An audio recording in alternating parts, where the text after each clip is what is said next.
Magandang hapon, guys. Please, huwag po natin kalimutang mag-follow sa aking Facebook page at sa aking main profile. Okay? At meron din po ako, guys, na YouTube channel, ang Progreso Gen TV.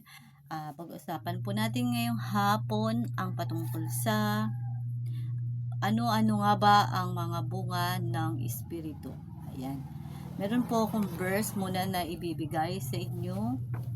Meron akong verse na ibibigay sa inyo patungkol sa mga bunga ng Espiritu. Halimbawa, para malaman natin kung ang Espiritu ng Diyos ay nasa atin. Okay? Sabi sa 2 Corinto 5:20, ayan. 2 Corinto chapter 5 verse 20. Kaya nga, kaming mga sugo ni Kristo, ang Diyos mismo ang nakiusap sa inyo sa pamamagitan namin. Kami nakikiusap sa inyo alang-alang kay Kristo, makipagkasundo kayo sa Diyos.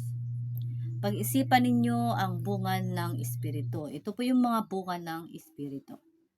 Pag-ibig, kagalakan, kapayapaan, pagtitiyaga, kabaitan, kabutihan, katapatan, kahinahunan, at pagpipigil sa sarili.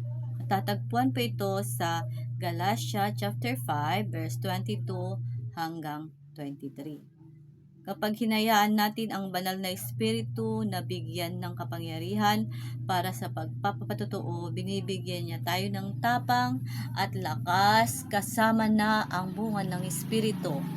Matatagpuan naman po ito sa Gawa 4:21, ang mga bunga ng Espiritu.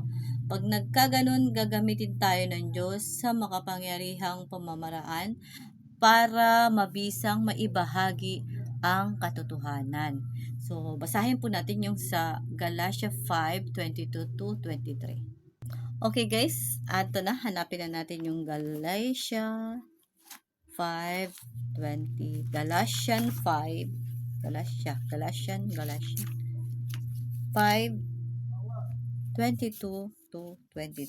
Ang sabi dito ay English naman kasi to guys, ang English 5:22-23. But the Spirit produce love, joy, peace, patience, kindness, goodness, faithfulness. And sa 23, humility and self-control. There is no law against such things at this. So, hanapin po muna natin siya sa Tagalog.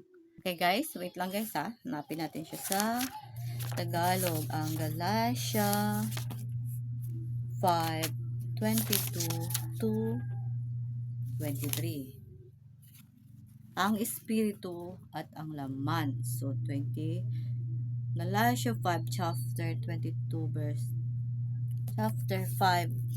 verse 22-23. Excuse me. So, balit ang bunga ng Espiritu ay ang pag-ibig, kagalakan, kapayapaan, pagtatiyaga, kabaitan, kabutihan, at katapatan.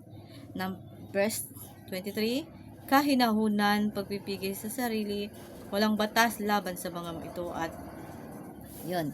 Kapag meron po tayong bunga ng Espiritu, magkakaroon tayo ng pag-ibig. Ayan, pag-ibig.